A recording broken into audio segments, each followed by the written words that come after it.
What are the New York Giants getting a new offensive line coach, Carmen Bricillo? We turn to a couple of our colleagues to find out. And all that information is coming your way next on the Locked On Giants podcast. You are Locked On Giants, your daily New York Giants podcast. Part of the Locked On Podcast Network, your team every day.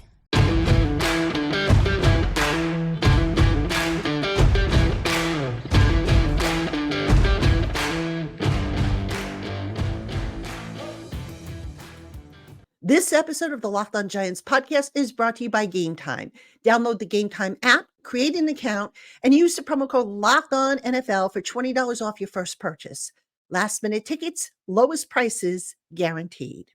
Hello, New York Giant fans, and welcome to another edition of the Locked On Giants podcast, part of the Locked On Podcast family, your team every day. My name is Patricia Traina, your host, credentialed member of the New York Giants media. I cover the Giants, of course, for Locked On Giants and for Giants Country, part of the Fan Nation Network over on Sports Illustrated channel. And shout out to my everydayers, my Blue Crew community members, everybody in between, including my newcomers. You are all appreciated and loved. And on today's Locked On Giants podcast, we're going to take a deep look into who Carmen Bricillo is. Carmen Bricillo, of course, is the new offensive line coach hired by the Giants. So to get really a good insight as to who he is, how he coaches, what kind of a man is he, I went to my two colleagues, my counterparts, if you will. First off, we're going to hear from your boy Q, who is the host of Locked On Raiders. Q gave us some great insight into the X's and O's and whatnot. And then we're going to hear from Hondo Carpenter, who is the publisher of Raiders Today, which is the sister site, if you will, of Giants Country. So it's all part of the Fan Nation Network. So we're going to hear from those two gentlemen about Carmen Bricillo, probably one of the most important hires that head coach Brian Daboll is going to make this offseason regarding his staff, given the struggles of the Giants offensive line. So without any further ado, let's kick things off with our segment 1, where we hear from your boy Q, and then we'll follow that with segments 2 and 3, hearing from Hondo Carpenter. Hope you enjoy the interviews. Joining me now on the podcast is Locked On Raiders host, your boy Q. He's going to tell us a little bit about the New York Giants' new offensive line coach, Carmen Bricillo. Q, thanks so much for coming on with me today. Yeah, no problem. That happened pretty quickly, huh? Yes, it did. I mean, were you surprised at how quickly it happened?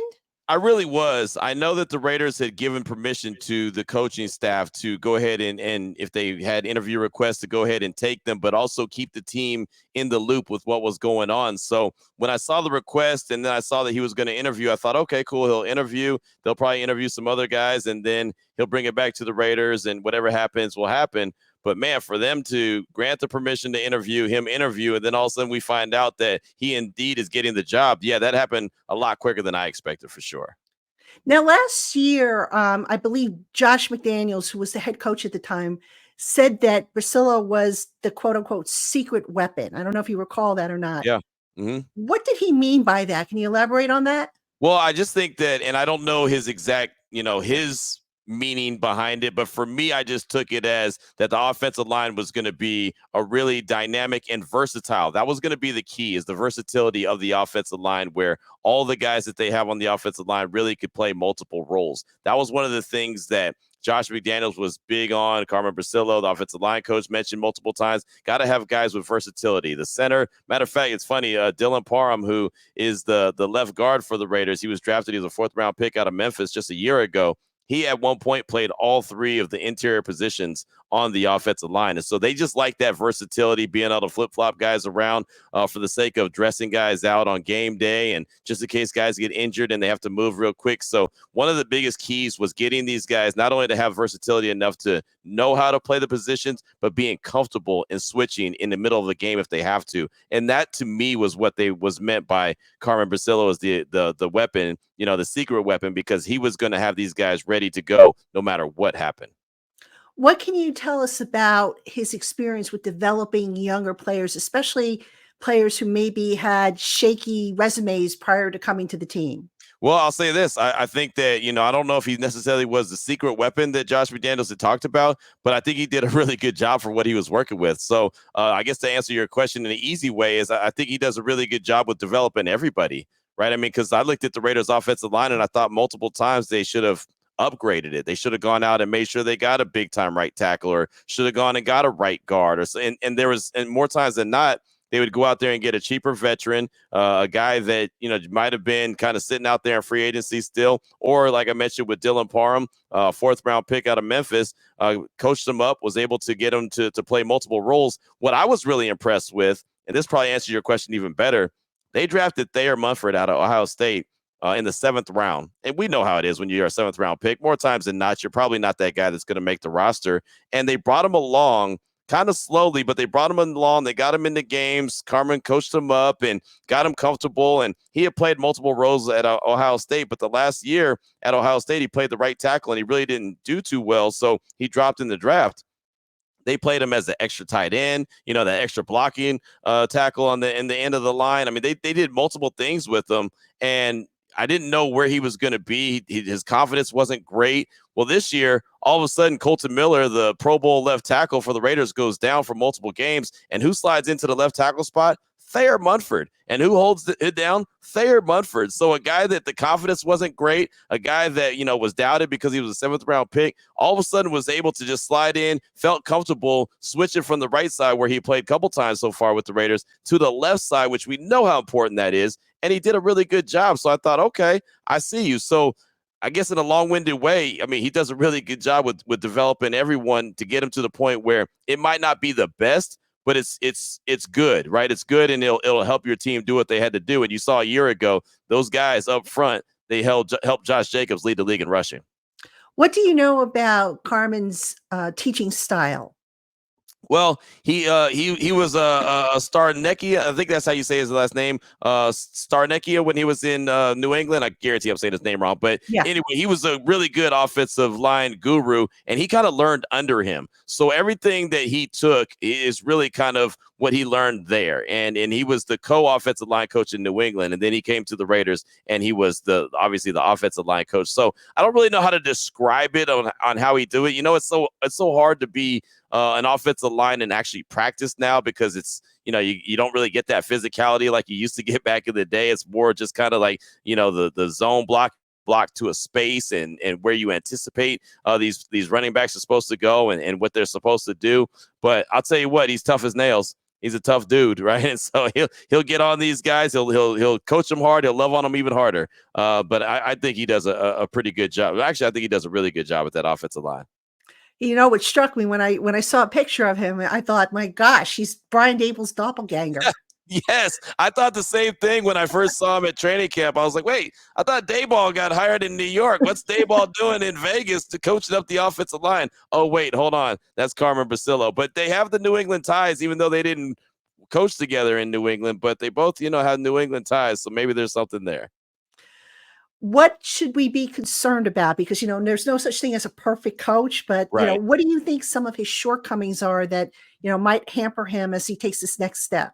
Well, I think that the offensive line for the Raiders, and I can only go off of what I know, is that their run blocking was great. I thought that they did a really good job with the run blocking to continue to get better throughout the course of the year. And again, like I said, last year, Josh Jacobs led the league in rushing, and there was moments where it was like all Josh, but then there was a lot of times where that offensive line really got cooking. I would say that, the pass blocking it's a little suspect at times, right? And again, a lot of that could be product of also what he's working with. Right. So, I mean, you've got to have some kind of talent. You just can't make, chicken salad out of what. So, I mean, it's just there's scenarios that aren't necessarily on him. But I just think that he's probably better at coaching these guys up to be, run graders as far as than the passing game. So that might be the little bit of concern for the Raiders. It was always a struggle on the right side. But for the most part, I thought that they did a really good job, especially with what they are working with. I could tell by the reaction of Raider Nation when they saw that he was going to the Giants, they were a little bummed because they're like, well, we thought he did a pretty good job. So that kind of usually tells me all I need to know when the fan base is talking about offensive line coach, and they're a little disappointed that he's not going to be with the team next year. When he came over to the Raiders, how much did he change in terms of technique of the offensive linemen to improve them? Well, I think that he just really had an emphasis on, like I said, the versatility, making sure that they weren't just a one-trick pony. That was, I promise you, that was the biggest thing that they really focused in on. They really wanted to make sure that if you're out there and you're on that offensive line, either you're versatile, you can play many different positions, or you're the best of the best. Right.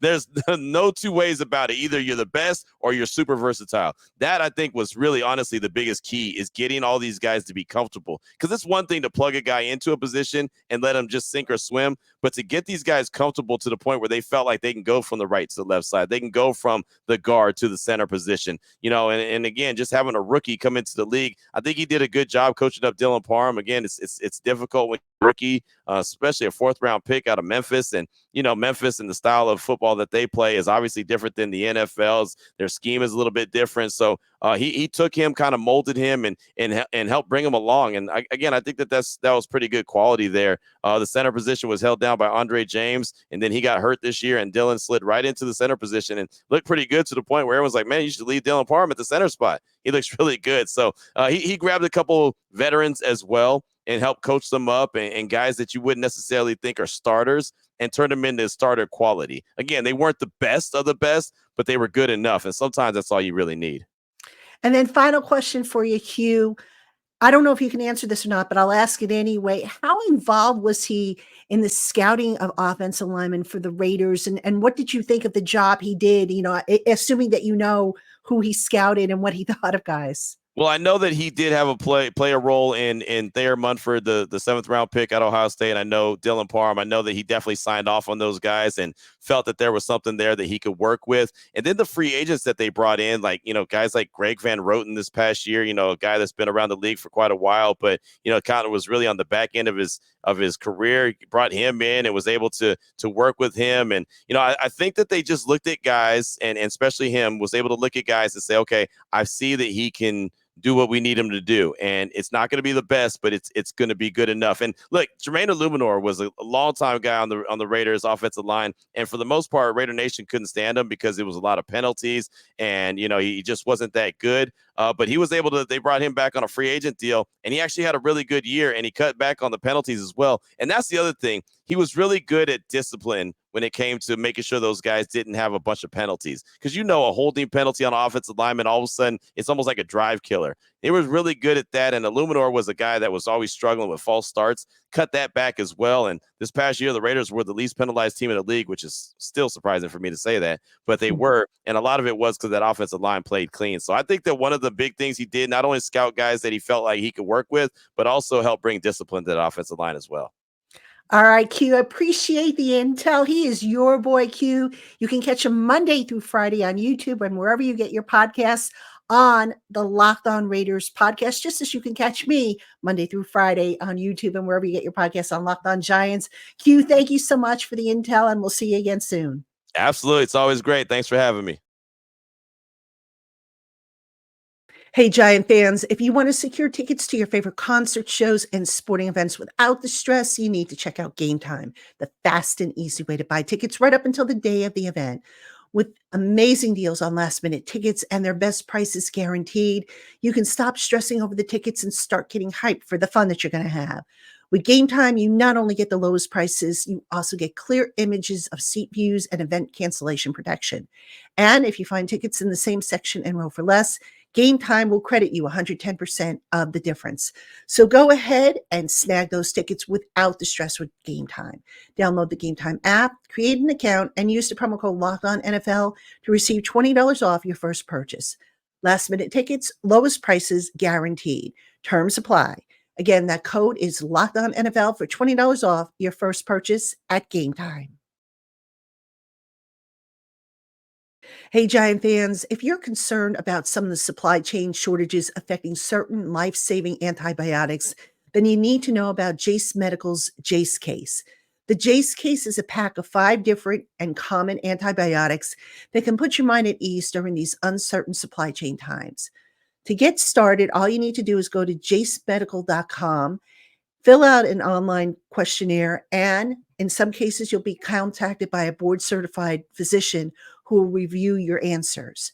If everything checks out, Your Jase case medications will be dispensed by a licensed pharmacy at a fraction of a regular cost. So go to Jase Medical today. That's JASE medical.com and use the promo code locked on to get $20 off your order. Again, that website is jasemedical.com, JASE medical.com. And that promo code is locked on for $20 off your first order.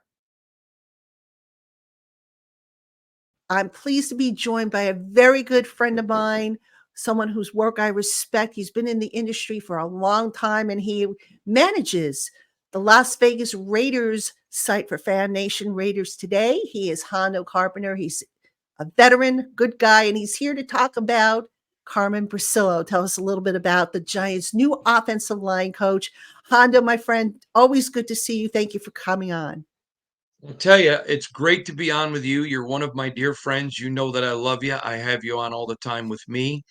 But I really wish it was better under better circumstances. This is a sad day for me. And I'm not a fan of any team. I cover them, but it's a sad day for me because I'm losing a friend who's leaving the desert and headed to Gotham. It's a sad day for Raider Nation. This is a tremendous football coach. This is a better man than a football coach. The Giants stole him in a good way. If you're a Giant fan, I think you have a lot of reasons to be upset with your team today. But this one is one that should tell you somebody in the building is operating with a high level of intelligence. You just went and got one of the best offensive line coaches who does more with less than anybody in the NFL. This is a guy who, with Scotch tape and Elmer's glue from elementary school, held together an offensive line with multiple injuries, and that that blocked last year for an NFL leading rusher, and prior to an injury, had that guy in the top three, headed back possibly towards another one. This is a guy that is going to be loved by the players, not liked. They love him. And this is a guy who's able to mentor. This is a guy who's able to put a boot in your rear while putting his arm around your back. This is one of those coaches that it hurt the Raiders today to lose them. And here's one other point. Obviously, when you digest what media present to you, and I don't need to tell this to the fans of the Giants, you're some of the smartest in the NFL, but you have to look at what are people's agendas. So let me tell you this. There was a bunch of people saying, oh, well, Antonio Pierce didn't want him. First of all, that's completely untrue. Number two, if Antonio Pierce did not want him, he wouldn't be a New York Giant. Antonio gave a stamp to what he thought of this guy. The Raiders are waiting to decide whatever they're going to do at coach. And it was unfair to ask Carmen to just sit around and wait when you don't know if Antonio Pierce, and I know for most of you, you're thinking, what in the hell are they thinking in Vegas? I agree. But, hey, I'm not going to hold you back. If I get the job, I really would like to keep you, but I understand you got a family, just has a newborn baby, has 2 children now, and go take the job with the Giants. And so the fact that he went to the Giants tells you what Antonio Pierce thought of him. And he's a tremendous man. So not only did the Giants get exponentially better, and let's be honest, your offensive line play has been atrocious. Your coaching, if your previous offensive line coach had been arrested for being an NFL quality offensive line coach, I'm not sure there was enough evidence to convict him. And now you go get one of the best. And, oh, by the way, you hurt the Raiders. Great move by you guys. Well, the way you put it there, I'm sure they didn't mean to hurt the Raiders, but look, this is a business and people do move on. But Hondo, from what I understand, Carmen worked for a year with Dante Scarnecchia, who, of course, was the great offensive line coach for the Patriots for a number of years. I know when Carmen was with the Patriots, he wasn't officially an offensive line coach. I think he was a coaching assistant was his title. But based on what you know about his background, how much did he work with Dante? What has he picked up from Dante? Because, that caught my eye when I was doing some research on him. First of all, he did. And so here is what Carmen brings. I've done several long interviews with him, both videos that you can go find on YouTube. If you go to Las Vegas Raiders Insider Podcast with Hondo Carpenter, there's 2 very long interviews with him, like half hour each, that your listeners can go grasp. But also being his friend and having done a very long article on him that he was Josh McDaniels and the Raiders' secret weapon, he got a couple of things. There are a lot of guys who can tell players what to do. But at the NFL level, you have to, these are grown men. And so you have to be a leader of men to be the best coach. So here is one of the things that he does. He is very open with his players. And for example, there was a game that the Raiders lost that he felt like his game plan was not good. And he walked in, and the entire film session was showing them where he was wrong. And they stopped, and it stunned the players.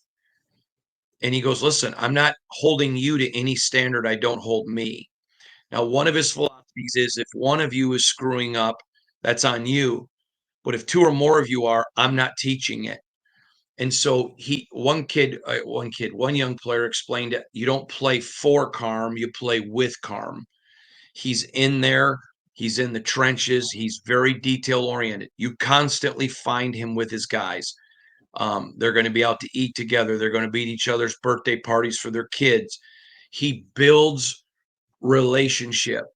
One of the things that I noticed watching the Giants this year was how terrible your offensive line play was, but it did not seem to be commonality.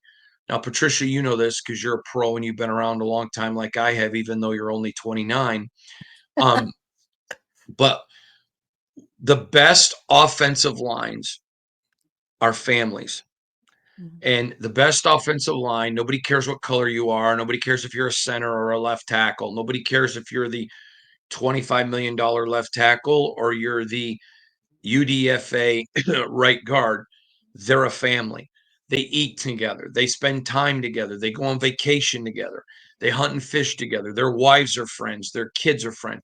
That is the best offensive line because it's 5 grown men that have to operate in unanimity. And Carmen has a way of reaching those guys, creating a family atmosphere, going over, all of a sudden they're opening up their iPads and looking at stuff and sending them an instant message at 10:30 at night, and he's answering back. It's when they call the house and his wife doesn't mind that they called because she loves them, their family.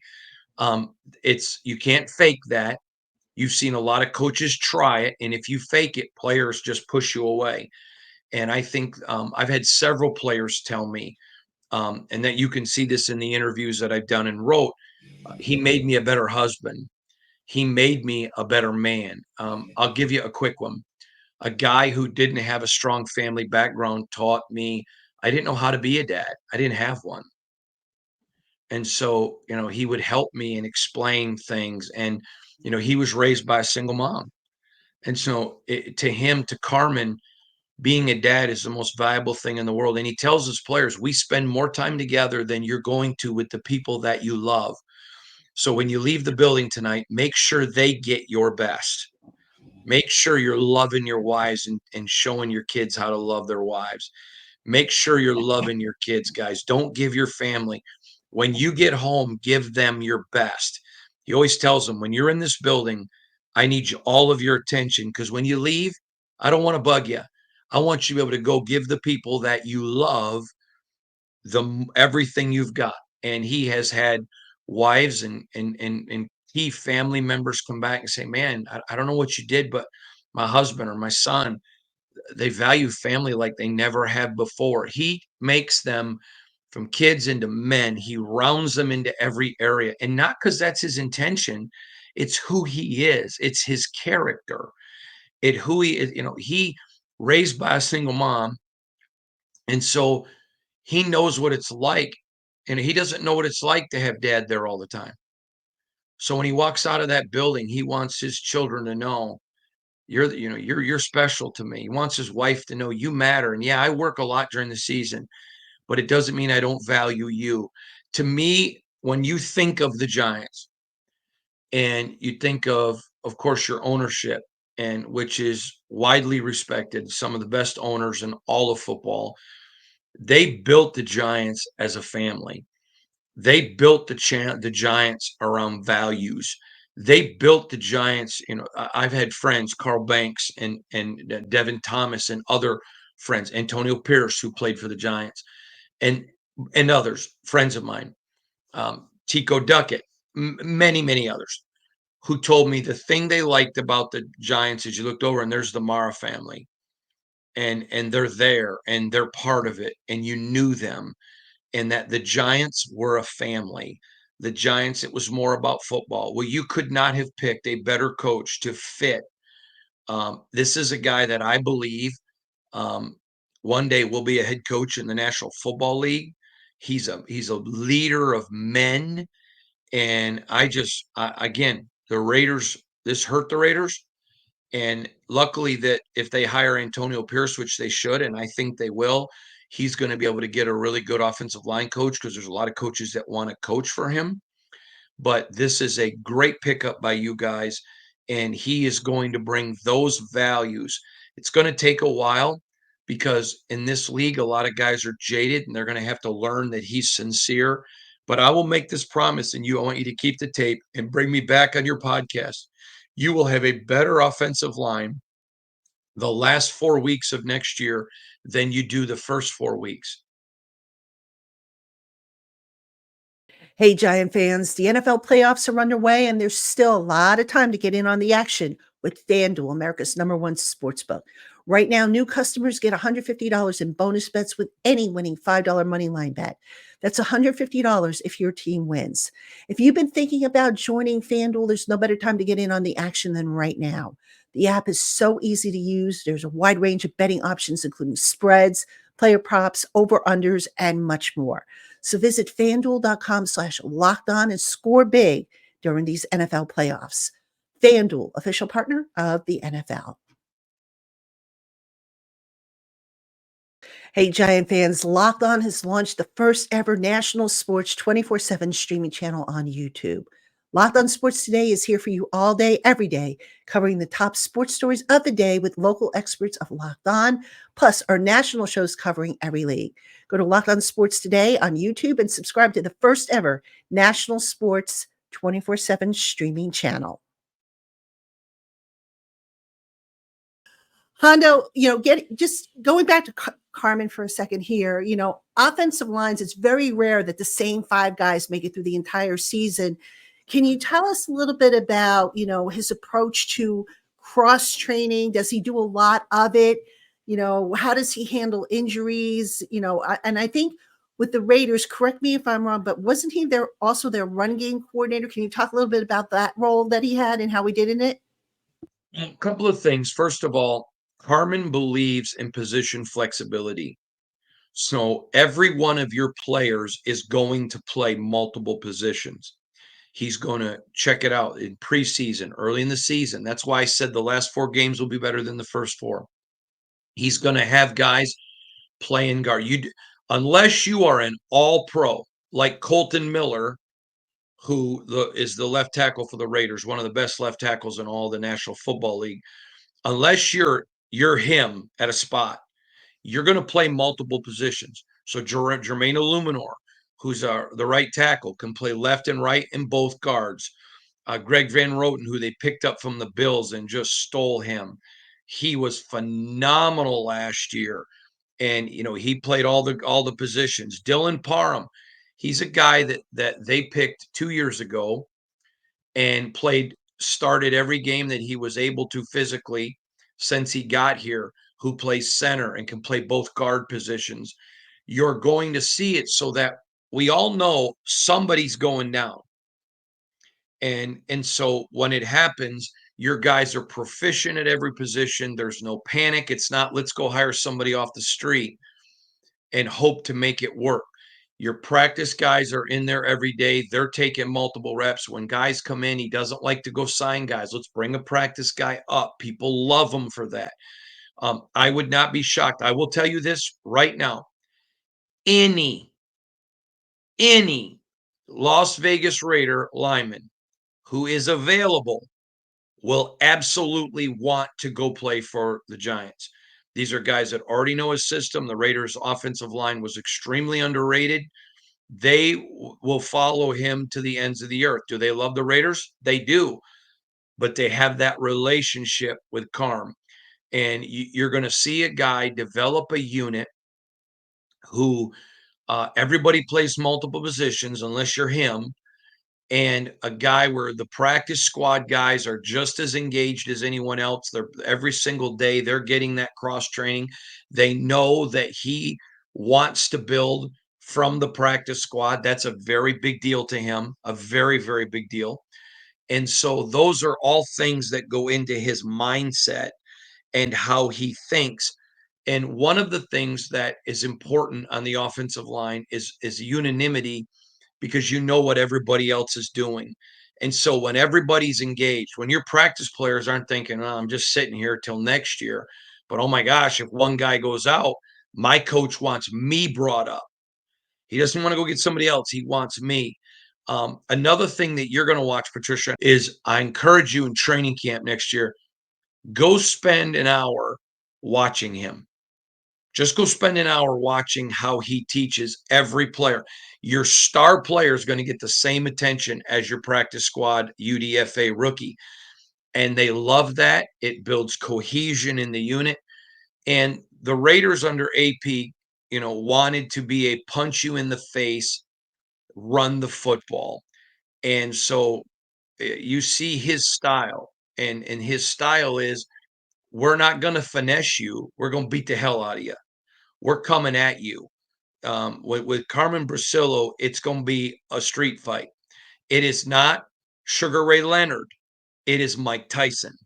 And we all know Sugar Ray Leonard was a great fighter, but he danced. And he liked to go around. Muhammad Ali, great fighter, liked to dance. Mike Tyson, bull in a china shop. That is Carmen Bricillo. We are coming at you. We are coming at you tough. Are you physically able to fight us for 4 quarters? Are you physically able to sustain a battle with the Carmen Bricillo's gang? And if you are, then great. But let's think about this one. In the NFC East, you've got, that is a juggernaut of physicality. But so when you play the Eagles, you got to be able to punch them in the face because they're going to punch you. But when you're playing the Cowboys, that's a finesse team. And what teams do well against the Cowboys?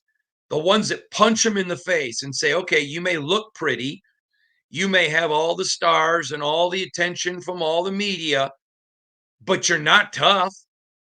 And where they struggle, they do well against teams that finesse on finesse, but finesse teams don't like power teams. That's Carmen Bricillo. If you're a Giant, what you love about this hire is picture yourself going into Big D next year, punching them in the face saying, New York Giant, Bill Parcells, physical Tom Coughlin football, we're back. Hondo, what does Carmen teach more of, though? Is he more of a zone blocking scheme, a gap, a combination? What can you tell us about that? He's very flexible to what the offensive coordinator wants. There's going to be no issues there. Now, he's going to go in. He's going to review your personnel. He's going to watch a ton of film. And then he's going to go to your offensive coordinator, because if he's a good offensive coordinator and you hire somebody like Carm, you're going to ask him, what do you think? With based on the groceries I've given you, what can you cook? And then your offensive coordinator, if he's smart, he's going to say to Carm, what do you think we can do best? So I really, he's not married to a system. Carm would tell you this. I'm going to channel my inner Carm. Patricia, I'm married to tough football and I'm married to winning football.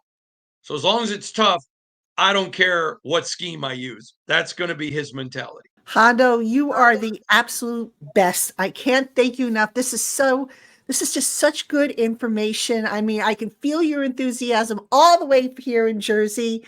And, I'm hopeful because look, the offensive line for the Giants was rock bottom, nowhere to go but up. But I'm excited now and thinking that Carmen can take this unit really all the way up, not just 10 spots or half spot, but take that unit further up with the young talent that they have. I'm going to share something with you, and I feel like I can now. But part of the scouting report, can I share part of that with your audience? Part of the scouting report on the Giants was not that you didn't have talent, but you didn't have well-coached talent. I'm going to give you an example. Years ago, the great Florida State head coach Bobby Bowden and I were visiting. We had lunch together. I spent a day with him. And Bobby told me that when you see one player make a mistake, it's on the player. But when you see more, it's on coaching. I told you that's Carmen's philosophy as well. And when you watch the New York Giant offensive line, it was terrible. But it wasn't for lack of talent. I remember specifically, and you have such a great audience. It's like the Raider fans. They're just really super smart. Most of you have the games DVR'd. Go back and watch the offensive line. Watch how many times you'd see two guys going in a different direction. Watch technique that was not good. Okay, that's on coaching. And I think when you get a great coach who has coaches above him who let him do his thing, those are things that you can fix. Now, do I think you have the most talented offensive line in the National Football League? No. But I think you have one to be a lot better than you were, and you now have a coach to get the most out of it. That's the big deal. It's like having a Lamborghini but no transmission. It's just a hunk of lead, and some fiberglass sitting in your driveway. Do I think you guys have a Lamborghini? No, but I think you got a Camaro, which is still a nice car. You're going to need to add some pieces, but now you have a guy that knows what to do with it. Thank you so much for talking about Carmen. I can't wait to meet him. I can't wait to see what he does with this offensive line.